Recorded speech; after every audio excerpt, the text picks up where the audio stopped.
Alrighty, welcome back to another video today. Very exciting times. We're going to be looking at how you can get yourself an Arri Alexa for $1,349. Sit back, relax, get some food, and let me tell you how I got the Arri Alexa look for $1,349. Let's jump into it. So let's start off with the camera. Obviously, you're not going to buy an Arri Alexa for $1,349.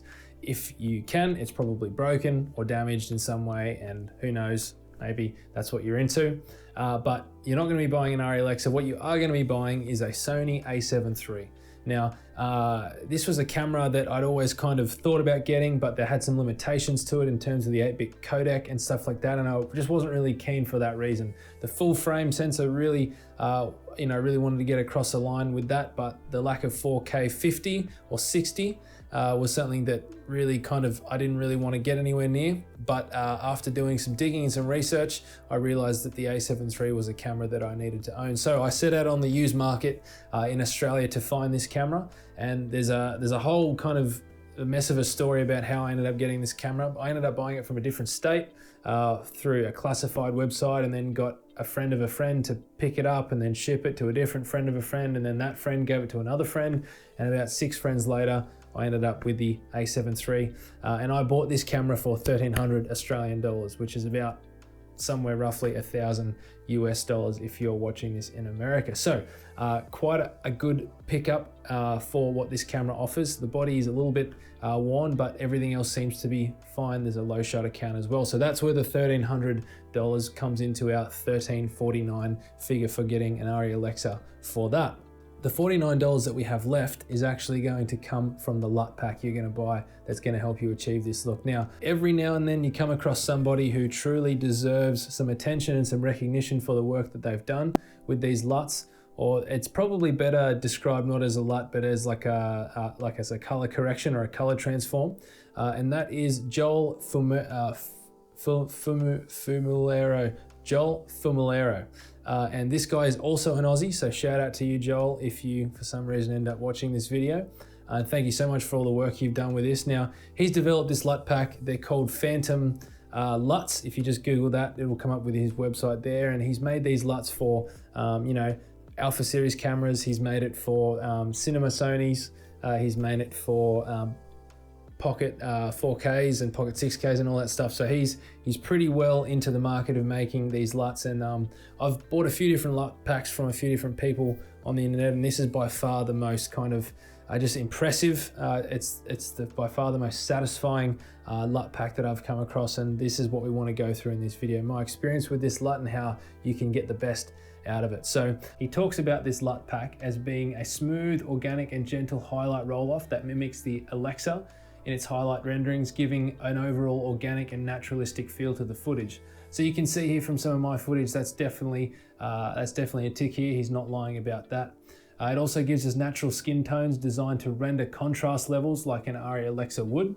Okay, it gives us naturalistic and organic classic colors, rich but not crushed shadows, so that these LUTs can be used in low light scenes as well as broad daylight. So these LUTs are pretty interesting in that way, because a lot of S-Log LUTs don't fare well in low light. So as you can see from some of these examples here, you get some pretty clean shadows out of this LUT pack when shooting an S-Log.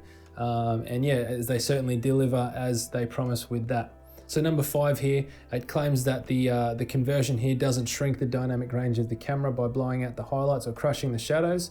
And it doesn't really radically change the brightness or the darkness of the footage either way, which is really good. So the LUT pack that I'm suggesting you buy here is just the standard LUT pack. There is a kind of creative LUT pack as well, but I'm just suggesting you buy just this first one for $49 US, and it comes with a neutral, a tungsten, an ice blue, a Jamaica, and a Utopia. Now, you've got kind of your neutral and your Utopia, which are your most usable kind of natural styles, I'm going to say, and your tungsten, ice blue, and Jamaica are definitely your more creative ones within that. But I often find that between neutral and Utopia, I'm really getting the looks that I want with one click, and it's just really awesome to use. So I just want to talk now about shooting with these LUTs.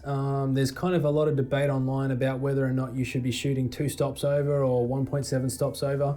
to try and really make sure that those shadows are really clean. Now Joel himself actually recommends shooting at around 0 on the EV meter. He suggests that his conversion actually somehow deals with all that noise you get when shooting S-Log. I generally have found I like to shoot over just a little bit. I'll set my zebras at about 100 and I'll pretty much shoot just under that for whatever I'm doing, or if I'm just shooting kind of indoor scenarios, I'll be just setting my skin tones for around 55 to 65 to try and get the best looking image out of that. But I guess the good thing is, the takeaway is that these LUTs aren't kind of just super finicky and need a perfect kind of exposure every time. You do have that latitude between 0 and 2 to play with, and S-Log as a codec is just very robust in that way. So really good news there. Now monitoring with this is another thing.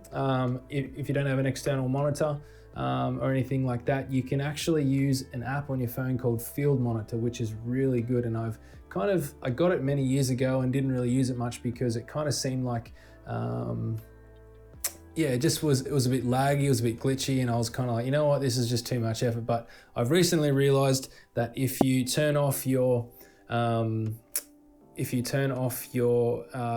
mobile signal, so on airplane mode, you can get a pretty lag-free, well not lag-free, but less lag in it, and actually becomes useful as a monitor, not just as like a kind of color checker. So I was using this to check my colors. So I've loaded the LUT onto the phone through the app, and that allows me to view and see kind of what I'm be expecting once I apply the LUT.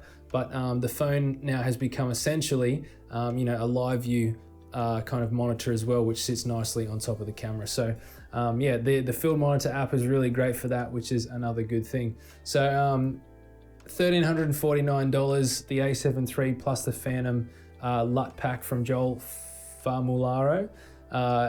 It's just something you got to do. If you're after that look, if you're in love with the Arri look, like everybody is, it's something you got to do. It's cheap, it's quick, it's easy, and it pretty much hits the nail on the head every time. So leave any comments or questions you have down below this video regarding this system and setup. I'm going to be trying to make more content using this setup, so keep an eye out for that.